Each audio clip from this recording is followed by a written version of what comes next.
The 5 guns every Wild West outlaw actually carried. Forget the shining 6-shooter on the hip. The man who robbed banks and trains for a living did not choose his gun for how it looked in a holster. He chose it by one cold rule. The man who reloads faster and fights from cover is the one who walks away. These are the 5 guns real outlaws of the West actually carried, and not one of them is the gun Hollywood put in their hands. Hit subscribe and like before we begin, because number 1 is the gun the movies almost never show. So here is the question that runs under all 5. If you made your living with a gun, and a slow reload or one missed shot meant a noose or a grave, what would you really trust on your body? This is a countdown of the 5 weapons frontier outlaws leaned on when their lives turned on the answer, not the prettiest guns, the ones that loaded again fast, hid where no one looked, and hit hard up close, the opposite of the gun on the movie poster. We start at number 5. Number 5 is the relic that should have been obsolete and refused to die, the old cap and ball revolver, the Colt 1851 Navy, and the percussion guns of its kind. Colt made better than 270,000 of these navies, and kept making them all the way to 1873, years after the cartridge had supposedly made them old news. Now picture loading 1. There are no cartridges at all. For every one of its 6 chambers, you pour a measured charge of loose black powder, seat a soft lead ball on top, and ram it down hard with a lever hinged under the barrel. Then you press a tiny copper percussion cap onto each nipple at the back of the cylinder. Do that 6 times carefully, and you have spent the better part of a minute. Longer in the cold, longer with shaking hands, longer once burnt powder cakes up the works. In a fight, you do not reload this gun. You empty it, and then you had better have a plan. So why would a man who lived by speed keep trusting a gun that slow long after metal cartridges had arrived? Because the cap and ball revolver had one quality that mattered more than fashion. A man who loaded it himself, with powder he measured and caps he checked, knew exactly what sat in every chamber. The early cartridges were not always trusted to fire. The new guns cost real money, and a frontiersman who had bet his life on a percussion Colt 100 times was in no hurry to gamble it on something new just because it was new. Look at James Butler Hickok, the man the papers called Wild Bill. He carried a matched pair of 36 caliber Colt Navies, ivory-handled, worn butt forward in his belt so he could sweep them out across his body in a cross draw. He was a lawman more than an outlaw, but the lesson cuts both ways, because the hardest men on both sides of the line carried the very same iron. And here is the detail that tells you everything about how a professional treated a slow gun. One account describes how Hickok would step out back most mornings, fire off both loaded revolvers, then clean them and recharge every chamber by hand. Fresh powder, fresh ball, fresh cap. He did not do that for show. He did it because a damp charge or a dead cap meant an empty click at the worst possible second, and he had decided that was a risk he would never accept. That is the cap and ball gun in one picture. Slow to feed, but if you fed it right, it spoke every time. That was the relic many of them refused to give up, but it left one wound wide open, the slow reload, and the next gun on the list was built to close it. Number 4 is the Remington 1858 New Army, and it carried a promise that sounds almost modern. Unlike the open-framed Colt, the Remington had a solid frame, a strap of steel running across the top of the cylinder that tied the whole gun together. That frame let you do something the Colt could not. You could drop the loading lever, slide out the cylinder pin, and lift the entire cylinder free in a few seconds. The idea wrote itself. Carry a second cylinder already charged with powder, ball, and caps, and the moment your gun ran dry, you swapped the empty for the full one and you are back in the fight, a battlefield reload, decades before anyone dreamed of a speed loader. That is the legend, and it is only half true. The gun really could do it. But here the honest history matters. Because this is exactly the kind of clever trick that grows in the retelling. The records are thin on men actually swapping cylinders in a real gunfight. The Army never issued spare cylinders. A loaded, capped cylinder loose in a pocket is a small bomb waiting for a hard knock, and most working gunmen looked at that and made a simpler choice. They did not carry a spare cylinder, they carried a spare gun. 2 loaded revolvers beat 1 revolver and a fiddly swap every single time. So what did the outlaw really get from the Remington? Not the trick reload. He got the frame. That solid top strap made it one of the toughest, steadiest revolvers of its day, a gun that held its aim and would not shake itself loose under hard use. Ask Frank James, the older James' brother, the quiet one who lived to old age while the legends died young. Frank was a Remington man from his bushwhacker days in the war straight through his outlaw years. When he finally surrendered in 1882 and laid his revolver on the governor's desk, he said plainly that the Remington was the hardest and the surest shooting pistol made, coming from a man who had spent 15 years finding that out the hard way. That is not advertising. That is a verdict. So the Remington answered durability. But there was a problem no full-sized revolver on earth could solve. The moment the big gun is gone, and the next item was built for exactly that moment. Number 3 is the smallest gun on this list, and in some ways the most honest about what the outlaw life really was, the Hideout Derringer. The famous one is the Remington Model 95, the double Derringer, 2 short barrels stacked one over the other, a 41 caliber rimfire round waiting in each, the whole thing under 5 inches long. It rode in a vest pocket, a boot top, a coat sleeve, the palm of a hand. It held 2 shots, and then it was finished. Let us be honest about this gun, because honesty is the whole point of this channel. By any normal measure, it was a poor weapon. The 41 rimfire was slow and weak, the barrels were stubby, and past the length of a card table you could not hit much and could not hurt much. Frontiersmen who wore big revolvers openly mocked the little pocket pistols.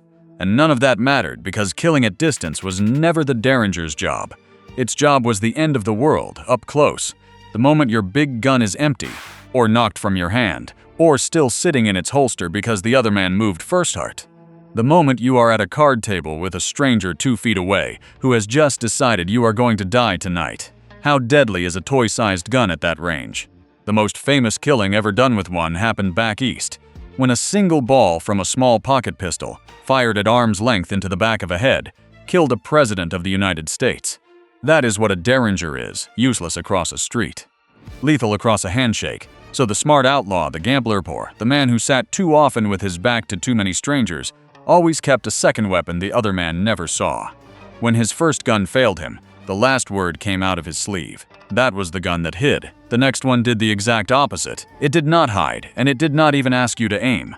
Number 2 is the gun that, more than any revolver ever did, actually ended fights in the West. The double-barrel shotgun, the coach gun. This is where a phrase you still use today was born. On the stagecoach lines beside the driver sat a second man whose only job was the strongbox, and across his knees lay a short double barrel loaded with buckshot. He was the guard.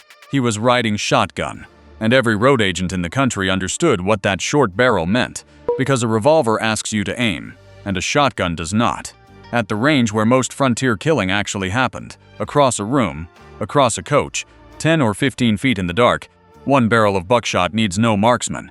It turns a doorway into a wall of lead. Here is the truth Hollywood hates. Most close fights in the West were not settled by a fast draw and a clean shot between the eyes. They were settled by whoever brought the most lead to a short distance. And that was almost always the shotgun, not the pistol. Consider Charles Bowles, the polite stage robber the papers named Black Bart, across 8 years.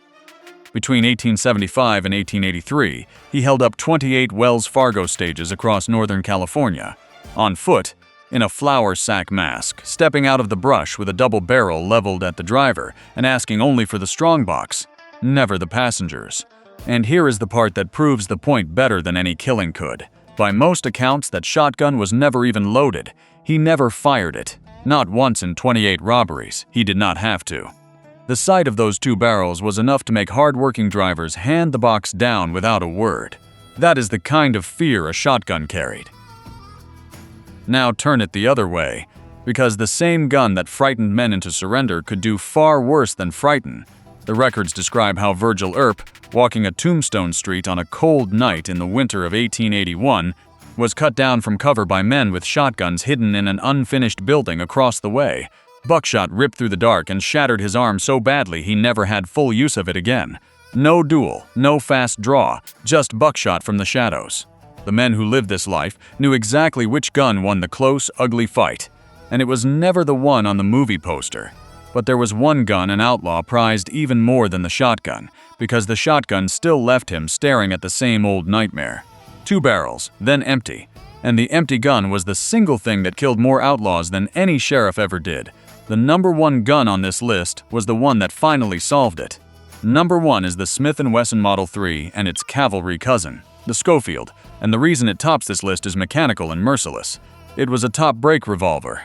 You press a latch, The whole barrel tips down on a hinge, and in that one motion a star-shaped ejector throws every spent shell clear at once. All of them. Together, then 6 fresh rounds drop into the open cylinder. You snap the gun shut and you are loaded, in a world where every other revolver made you thumb cartridges in one chamber at a time through a little gate, or pour powder by hand. This was the fastest reload on the frontier. The Model 3 came out around 1870, ahead of the famous Colt that gets all the glory. The Schofield was the 1875 version, reworked by an Army major named George Schofield around a .45 caliber cartridge so a cavalryman could break it open and reload it one-handed, with the rein still in his other fist.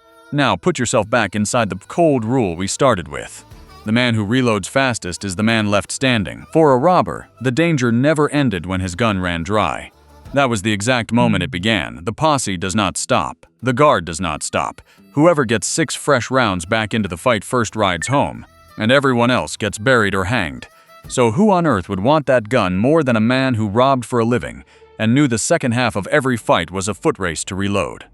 The records suggest Jesse James was exactly that man. He is said to have favored the Schofield, to have carried a Colt on one hip and a Smith and Wesson on the other, and a Schofield tied to his name sold at auction a few years ago for more than $150,000. There is a darker echo too. When his own man Bob Ford shot him in the back in his own parlor, the gun in Ford's hand was reportedly a Smith and Wesson, the same breed of fast-loading revolver Jesse had trusted to keep himself alive. Be fair to the truth, though. Even this reload was slow next to a modern gun, and it carried a cost.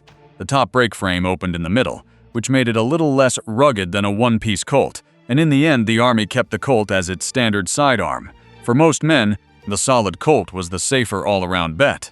But the outlaw was not most men. He was doing a specific, deadly piece of arithmetic. And for the man whose life turned on getting loaded again before the other fellow did, a gun that dumped all 6 shells with a single flick was worth every weakness it carried. That is why it sits at number 1. Not because it was the prettiest, and not because it was the toughest, but because it answered the question that killed more outlaws than anything else. So look at the 5 together, and the pattern is the whole story. The cap and ball Colt kept long past its time because a man trusts the gun he loads with his own 2 hands. The Remington, prized for a frame that would not fail him when everything else might. The Derringer, 2 hidden shots held back for the moment everything else has gone wrong. The shotgun, the gun that won the close fight the pistol kept losing. And the top-brake Smith and Wesson, the fastest road back into a fight that was not over yet. 5 guns, one logic running underneath every choice: stay loaded, hit hard up close, always keep something in reserve, and above all, get back into the fight before the other man does. Notice what is missing from all of it. The single shining 6-shooter on a fast hand, the gun the movies place at the center of every story. The gun the whole quick-draw legend is built upon. It is not at the top of this list. It is barely on it at all. Because the real outlaw was never the showman the legend made him into. He was a cold professional who had already counted every way an ordinary afternoon could kill him, and who armed himself, quietly and without a trace of romance, to come out the far side of it. The legend handed him a quick draw and one beautiful Colt. The records hand him something far less glamorous and far more dangerous. A working man doing math with his own life, carrying the tools he trusted to outlast the day the math finally went wrong.